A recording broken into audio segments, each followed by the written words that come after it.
ધારી તાલુકાના ચલાલા ખાતે આવેલ ચિરાગ શાળામાં બાળ રમતગમત કાર્યક્રમનું આયોજન કરવામાં આવ્યું હતું। આ કાર્યક્રમમાં પૂર્વ આચાર્ય બચુભાઈ માલા દ્વારા બાળકોને સમજણ આપવામાં આવી હતી, ત્યારે આસપાસના ગ્રામ્ય વિસ્તારના બાળકો દ્વારા લાભ લેવામાં આવેલ। ત્યારે ધારી, ખાંભા અને ધારાસભ્ય જેવીભાઈ કાકડિયા સહિતના આગેવાનો ઉપસ્થિત રહ્યા હતા, જેમાં ચિરાગ શાળાના પ્રમુખ દૃષ્ટિ દ્વારા કાર્યક્રમનું સંચાલન કરવામાં આવેલ હતો। રિપોર્ટર પ્રતાપભાઈ ધારી। જ્યારે આ રમત ગમતની હરીફાઈ નિમિત્તે બધા વાલીઓને પણ બોલાવવામાં આવ્યા છે, તો ખાસ તો મારે એટલું જ કહેવાનું છે કે બાળક છે એ બાળકની અંદર જન્મજાત શક્તિઓ પડેલી હોય છે, પણ એ શક્તિઓનો આઈક્યુ નક્કી કરવા માટે આપણે કોઈ માધ્યમ હોતું નથી। એટલે શિક્ષણની સાથે રમતગમત સાંસ્કૃતિક પ્રવૃત્તિને જોડવામાં આવી હોય કે જેથી કરીને આ માધ્યમથી બાળકની અંદર સંકોચ હોય વયો જાય અને બાળકની અંદર પડેલી શક્તિઓ બહાર આવે અને ધીમે ધીમે કરતા બાળક પોતાની રીતે સ્વયં હાલતું ચાલતું થઈ જાય, ભણવા જાય, બધી વૃત્તિ એને રુચિ ઊભી થાય। આ એનું એક માધ્યમ છે।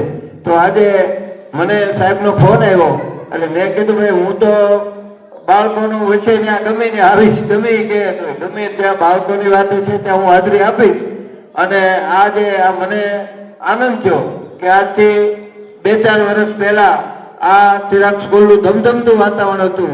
કોકિલાબેન ના નેતૃત્વમાં આ ચિરાગ સ્કૂલને આપણે ખબર છે કઈ રીતે ચાલતી હતી બધું, પણ સંજોગોની કૌટુંબિક વસાત આ પ્રવૃત્તિઓને કારણે અને ધીમું પડ્યું અને સંચાલન ધીમું પડતા અહીં પાછું ફરી વખત આ જે આપણે પુનઃ સ્થાપિત કરી રહ્યા છીએ કે આપણે ગામની અંદર આટલી બધી સુવિધા છે ને આપણે બહાર જવું પડે એ ખોટું છે। બાળક છે એ 5 થી 6 વર્ષ 8 વર્ષ ત્યાં સુધી બાળક છે માતા પિતાનો પ્રેમ માંગે છે।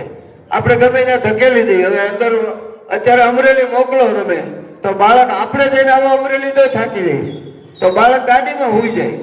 હવે એ બાળક શું કરી શકે એમ કહો તમે? એને માતા પિતાનો પ્રેમ છે એ 7-8 વર્ષ પછી એને ભણાવવાનું ત્યાંથી શરૂ થાય। પહેલા તો એની અંદર પડેલી શક્તિઓ છે એની મીટે એને એક્ટિવિટી કરવા દો। બીજું કે જ્યારે સમય છે એ પરિવર્તનશીલ હોય છે, તો સમય બદલાય એની અરે આપણે બદલાવવું પડે, પરિસ્થિતિ બદલાય, સંજોગો બદલાય એની અરે આપણને ખબર છે કે આપણે સમયાંતરે જોયો કે મોબાઈલનો યુગ છે ત્યારે, તો મોબાઈલ પણ અપડેટ માંગે છે ને, મોબાઈલ અપડેટ માંગે છે અને અપડેટ ન થાય તો ન ચાલે, એમ અપડેટ થવું પડે। એમ સમય જે બદલાનો છે એની અરે વાલીઓ એ બધા એમના બાળક માટે પણ આપણે અપડેટ થવું પડે। અને અપડેટ જો ન થાય તો હું તમને સામાન્ય રીતે કહું કે પેલા નોકિયા મોબાઈલ અને એમ્બેસેડર કાર આપણે તમારે લેવી હોય તો 1 મહિનો અગાઉ તમારે ઓર્ડર લખાવવો પડે, ત્યાં સુધી તમને 6 મહિના સુધી ઓર્ડર લખાવ્યા પછી ગાડી મળતી। નોકિયા મોબાઈલ અને એમ્બેસેડર કાર, પણ આજે તમે જોવો છો કે એ અપડેટ ન થયા સમય પ્રમાણે, એટલે એને કોઈ યાદ નથી કરતું। અત્યારે નોકિયાને જે એમ્બેસેડરને કોઈ યાદ નથી કરતું। એમ આજે ખૂબ સરસ મજાનું આ રમતગમત સ્પર્ધા યોજાણી। આગામી દિવસોમાં 26મી જાન્યુઆરી પણ આવે છે અને અવારનવાર વાલીઓને પણ કહું છું કે તમારા બાળકને અહીંથી પૂરેપૂરું શિક્ષણ અને સંસ્કારોનું સિંચન થાય, તમે પણ આનો વ્યાપ વધે, બાળકોની સંખ્યા વધે એવું આપણે પ્રયત્ન કરવાના છે। કે જે કોકિલાબેન વખતે એમના નેતૃત્વમાં જે ચાલ્યું હતું સરસ મજાનું એવું જ વાતાવરણ ફરીવાર સાહેબ અને એમનો સ્ટાફ બધો છે ઉત્સાહી છે, તો એમને પણ હું અભિનંદન આપું છું। ફરીવાર આપણે જાણીએ છીએ કે વર્ષમાં 2 વખત રાષ્ટ્રીય પર્વો આવે છે ને, આપણે ઝંડા ગીત ગાઈએ છીએ નથી ગાતા? 2 વખત ક્યાં આવે છે કોઈને ખબર છે? 26મી જાન્યુઆરી અને 15મી ઓગસ્ટ। બે શું કામે ઉજવાય છે ખબર છે તમને? આ બધો આપણને ખ્યાલ હોવો જોઈએ કે હવે 26મી જાન્યુઆરી હમણાં આવશે એટલે તમારે રાષ્ટ્રગીત ગાવાના થશે, ઝંડા ગીત ગાવાના થશે, દેશભક્તિના ગીતો ગાવાના થશે। આ બધું શીખતા તમારે ભણવાનું છે। અત્યારે ખાલી કખમાં લાગી જવા નથી। બાળક છે, તમારું બાળક છે એ પ્રેક્ટિકલ થવું જોઈએ અને ઇન્ટેલિજન્ટ થવું જોઈએ કે જેથી કરીને આ યુગની અંદર તાલ મિલાવી શકે, ગમે એ ક્ષેત્રમાં જઈ શકે। અને ઘણા બધા એવું વિચારે છે કે બાળકને નોકરી જ કરાવવી, એવું કઈ નથી। ઘણી વખત નાનો બાળક હોય મોટો બિઝનેસમેન પણ બને છે।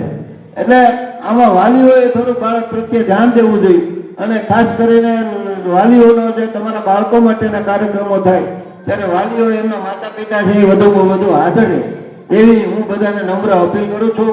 સાહેબને મેં કીધું છે કે જ્યાં જ્યાં તમારે અમારી જરૂર પડે ત્યાં કહેજો. અમે બાળકોનું જ્યાં હશે, શિક્ષણનું જ્યાં હશે ત્યાં હશે. અને રમત ગમત સાંસ્કૃતિક પ્રવૃત્તિ એવી છે અત્યારે જેથી અમે રેલીઓ કાઢતા હતા કુમાર શાળામાં બધે તે માણસો દાંત કાઢતા હતા. અહીંયા મારા વિદ્યાર્થીઓ અહીંયા બેઠા એટલે ત્યારે બધા દાંત કાઢતા હતા. પણ આજે તમે ગમે એ દવાખાને જાઓ એટલે ડોક્ટર શું કહે છે તમને કે હાલવાનું ચાલુ રાખો.